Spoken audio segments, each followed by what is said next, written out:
શાળા સંકુલ થકી હું આપ સર્વ વિદ્યાર્થી મિત્રોનું ફરી એક વખત હાર્દિક સ્વાગત કરું છું। આજે આપણે ધોરણ 8 ચેપ્ટર નંબર 1 સમય સંખ્યાઓ ભાગ 2 ની વાત કરવાની છે। તો ગયા લેક્ચરની અંદર આપણે પ્રાકૃતિક પૂર્ણ પૂર્ણાંક સમય સંખ્યાઓની વાત કરી હતી, જેમાં આપણે પ્રાકૃતિક સંખ્યાઓ 1 થી શરૂ થાય, પૂર્ણ સંખ્યાઓ 0 થી શરૂ થાય, પૂર્ણાંક સંખ્યાઓ છે તે -0 અને ધન સંખ્યાઓનો સમાવેશ થાય, જ્યારે સમય સંખ્યાઓની અંદર અંશ અને છેદ એટલે કે p/q સ્વરૂપવાળી સંખ્યાઓ આવતી હોય એનો સમાવેશ થાય। એના માટે આપણે સંવૃત્તાનો નિયમ, ક્રમનો નિયમ અને જૂથના નિયમની વાત શીખવાની છે। તો સૌપ્રથમ આપણે અહીંયા સંવૃત્તાના નિયમની વાત કરીએ। સંવૃત્તાનો નિયમ થાય શું? તો કે જો સંવૃત્તા એટલે કે પ્રાકૃતિક સંખ્યાનો સરવાળો કરીને પ્રાકૃતિક સંખ્યા જ મળે તો એને શું કહેવાશે? સંવૃત્તાનો નિયમ લાગુ પાડી શકાય તેવું કહી શકાય। ખ્યાલ આવે છે? દાખલા તરીકે આપણે પૂર્ણ સંખ્યાનો સરવાળો કરી અને પૂર્ણ સંખ્યા મળે તો એ સંવૃત્તાના નિયમનું પાલન કરે છે તેમ કહી શકાય। તો આપણે સૌપ્રથમ પૂર્ણ, પૂર્ણાંક અને સમય સંખ્યાઓ વિશે વાત કરવાની છે। પ્રાકૃતિક સંખ્યાઓની વાત તો તમે નાના ધોરણની અંદર કરી ગયેલા છો, તો અહીંયા આપણે પૂર્ણ, પૂર્ણાંક અને સમય સંખ્યાઓ વિશે વાત કરવાની છે કે તેની અંદર સરવાળાના નિયમ, બાદબાકી, ગુણાકાર અને ભાગાકારના નિયમ છે એના માટે સંવૃત છે કે નહીં। તો દાખલા તરીકે પૂર્ણ સંખ્યાઓની વાત કરીએ તો અહીંયા જુઓ, પૂર્ણ સંખ્યાની અંદર મેં તમને અહીંયા લખી દીધું છે કે શરૂઆત ક્યાંથી થાય? 0 થી। 0 થી આવતી તમામ ધન સંખ્યાઓ છે એ પૂર્ણ સંખ્યાઓ કહેવામાં આવે। તો અહીંયા દાખલા તરીકે પૂર્ણ સંખ્યા છે, દાખલા તરીકે કોઈ પણ પૂર્ણ સંખ્યા લઈ લો, દાખલા તરીકે 2 + 3। રેડી? આ કેવી સંખ્યા છે? તો કે આ છે બંને પૂર્ણ સંખ્યાઓ, 2 પણ પૂર્ણ સંખ્યા અને 3 પણ પૂર્ણ સંખ્યા। તો એનો જે જવાબ મળે છે સરવાળાનો, એનો જવાબ કેટલો આવ્યો? 5। તો આ પણ કેવી સંખ્યા મળી આપણને? પૂર્ણ સંખ્યા જ મળી। ખ્યાલ આવે છે કે નહીં? કે આ બંને પૂર્ણ સંખ્યાનો સરવાળો કર્યો તો મળતી સંખ્યા પણ પૂર્ણ છે। દાખલા તરીકે અહીં લખી દઉં છું કે 2 પૂર્ણ સંખ્યા છે અને 3 પણ પૂર્ણ સંખ્યા છે, તો મળતો જવાબ પણ પૂર્ણ સંખ્યા જ મળે તો આ સરવાળા માટે સંવૃત્તાનો નિયમ છે તે લાગુ પાડી શકાય। એટલે આ નિયમ લાગે છે આપણે લખી દઈએ, ખરાની નિશાની વડે દર્શાવી કે સંવૃત્તાનો નિયમ છે સરવાળા માટે શક્ય છે।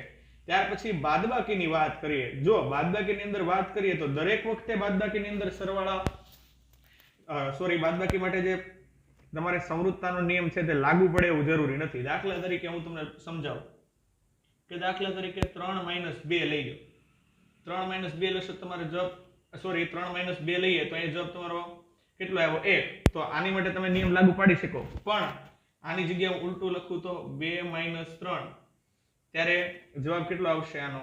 -1। એટલે કે અહીંયા મેં દાખલા તરીકે પૂર્ણ સંખ્યા લીધી, અહીંયા પણ મેં પૂર્ણ સંખ્યા લીધી, તો મળતો જવાબ મને કેવો મળ્યો? પૂર્ણાંક મળ્યો। રેડી? અહીંયા એક શક્ય છે અને અહીંયા શક્ય નથી, એનો મતલબ કે દરેક વખતે શક્ય નથી, દરેક વખતે છે એ શક્ય નથી।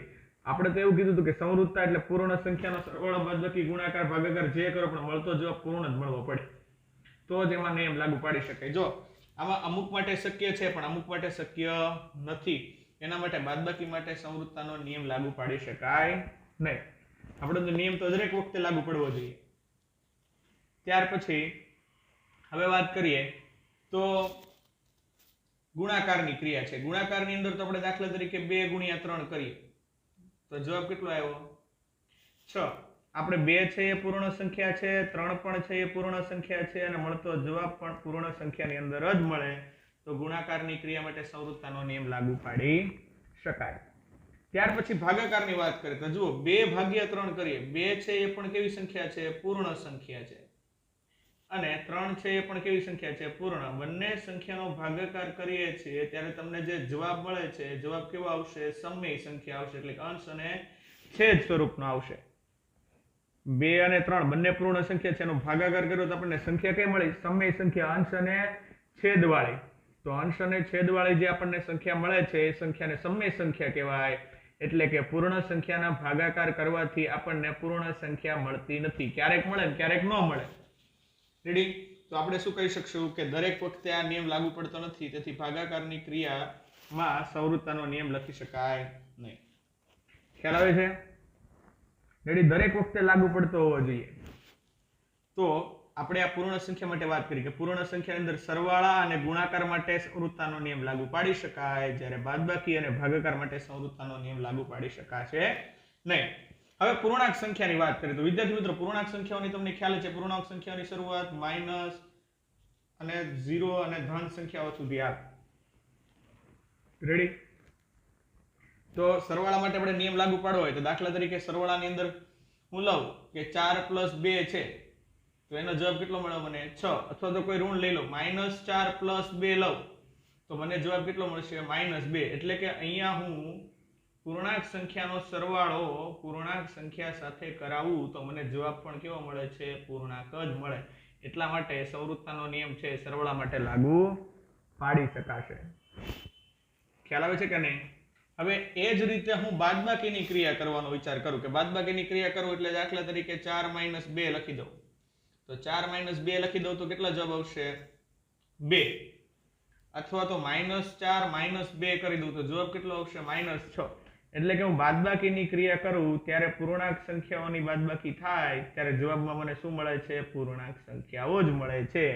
એનો મતલબ એમ કે બાદબાકીની ક્રિયા માટે પણ સંવૃત્તાનો નિયમ લાગુ પાડી શકાય ત્યાર પછી ગુણાકારની વાત કરું તો દાખલા તરીકે -4 ગુણ્યા હું 2 કરી દઉં તો જવાબ મને મળે -8 આ પણ કેવી સંખ્યા છે પૂર્ણાંક 2 પણ કેવી સંખ્યા છે પૂર્ણાંક અને મળતો જવાબ પણ કેવો આવે છે પૂર્ણાંક જ મળે છે એનો મતલબ એમ થાય કે ગુણાકારની ક્રિયા માટે પણ સંવૃત્તાનો નિયમ લાગુ પાડી શકાય હવે ભાગાકારની વાત કરીએ તો જો ભાગાકાર કરવો હશે તો દાખલા તરીકે -4 છે એ કેવી સંખ્યા છે પૂર્ણાંક ત્યાર પછી દાખલા તરીકે હું 3 લઈ લો તો એ પણ કેવી સંખ્યા છે પૂર્ણાંક તો આ બંનેનો જે મળતો જવાબ છે મને કેવી સંખ્યા મળી સમય સંખ્યા મળી એનો મતલબ શું થશે કે દરેક વખતે ક્યારેક લાગુ પાડી શકાય દાખલા તરીકે -4 ભાગ્યા 2 કરું જવાબ મને -2 મળે તો એ મને કેવી સંખ્યા મળી ગઈ પૂર્ણાંક સંખ્યા મળી ગઈ પણ આપણે તો દરેક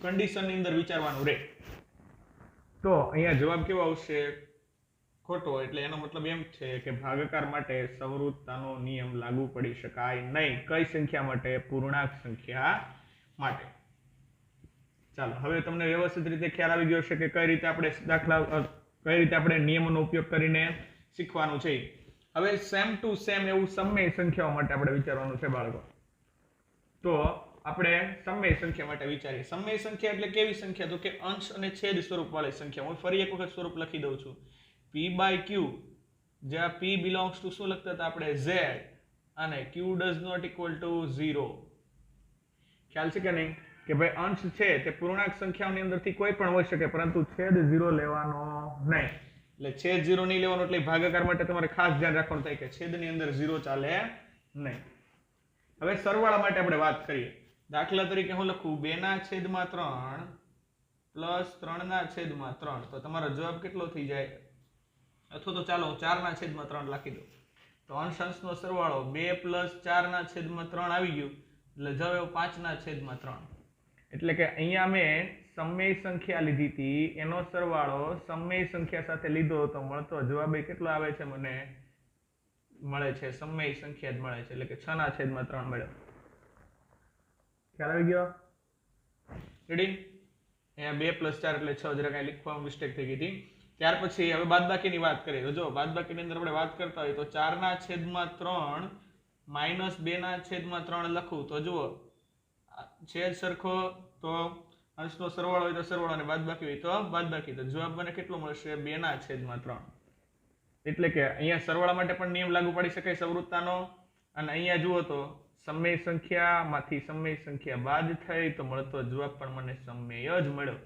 તો બાદબાકી માટે પણ સમય સંખ્યાનો નિયમ લાગુ પાડી શકાય પછી 4/3 ગુણ્યા 2/3 છે તો અંશ અંશનો ગુણાકાર 4 દુ કેટલા થશે 8 3 તરી કેટલા થાય 9 એટલે કે એક સમય સંખ્યા છે એનો બીજી સમય સંખ્યા સાથે ગુણાકાર કરવામાં આવે તો મળતો જવાબ પણ સમય જ મળશે તો ગુણાકાર માટે પણ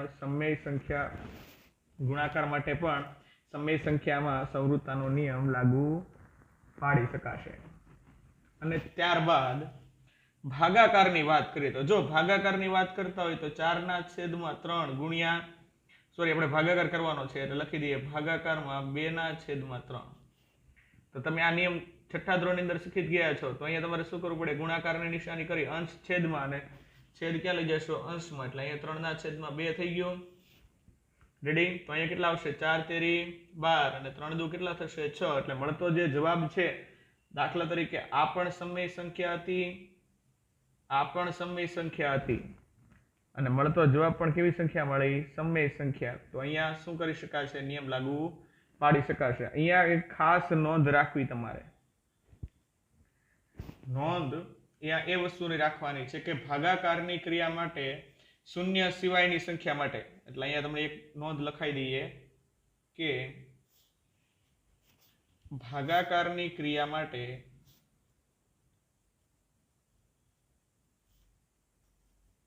શૂન્ય સિવાયની સંખ્યાઓ, શૂન્ય સિવાયની સંખ્યાઓ સંવૃત છે.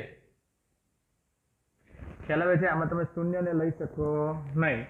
શૂન્ય સિવાયની કોઈ પણ સંખ્યા હોય તો એના માટે તમે સંવૃતતાનો નિયમ છે તે લાગુ પાડી શકો.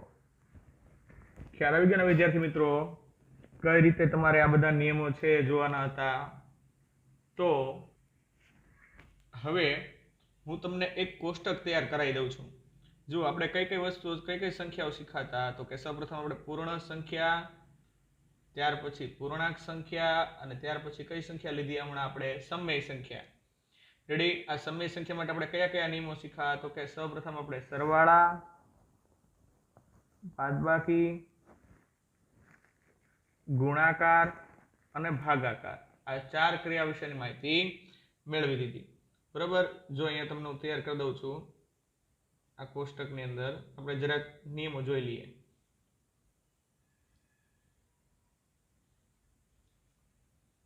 જુઓ અહીંયા હવે તમારે જે ક્રિયાઓ તમે કરેલી છે એ દરેક ક્રિયા માટેનો અહીંયા હું તમને કોષ્ટક એક તૈયાર કરી દઉં છું. એ કોષ્ટક તમારે ખાસ ધ્યાન રાખવાનું થાય.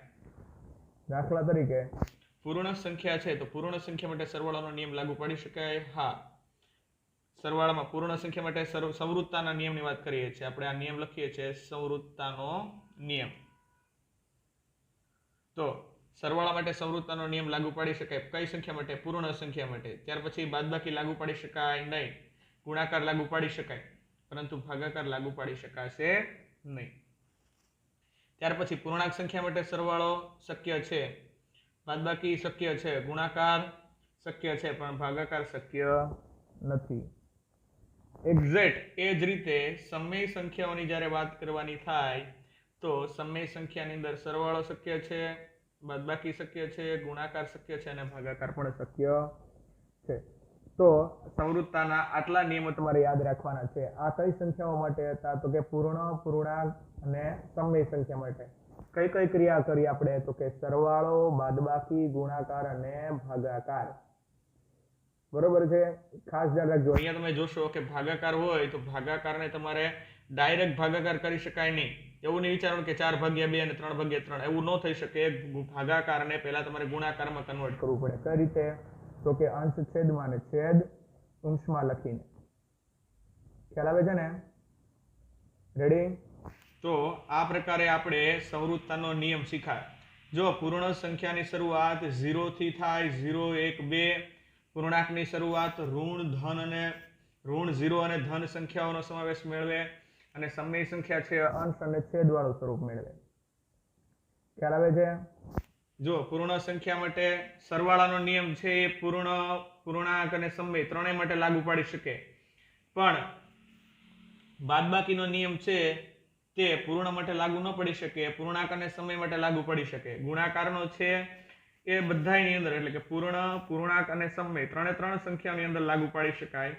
જ્યારે ભાગાકારનો નિયમ છે તે પૂર્ણ અને પૂર્ણાંકમાં લાગુ પાડી શકાય નહીં, પરંતુ ભાગાકારની અંદર સંવૃતતાનો નિયમ લાગુ પાડી શકાય. તો અહીંયા તમને ખ્યાલ આવી ગયો. પ્રાકૃતિક સંખ્યા એટલે n, પૂર્ણ એટલે w, પૂર્ણાંક એટલે z અને સમય એટલે q. આ સંખ્યાઓને આ રીતે દર્શાવાશે n, w, z, q. ખ્યાલ આવી ગયો? તો હવે પછી આપણે નેક્સ્ટ લેક્ચરની અંદર ક્રમનો નિયમ અને ત્યાર પછી જૂથનો નિયમ શીખવાના છીએ. તો હવે એ નિયમોની વાત આપણે નેક્સ્ટ લેક્ચરની અંદર કરીશું.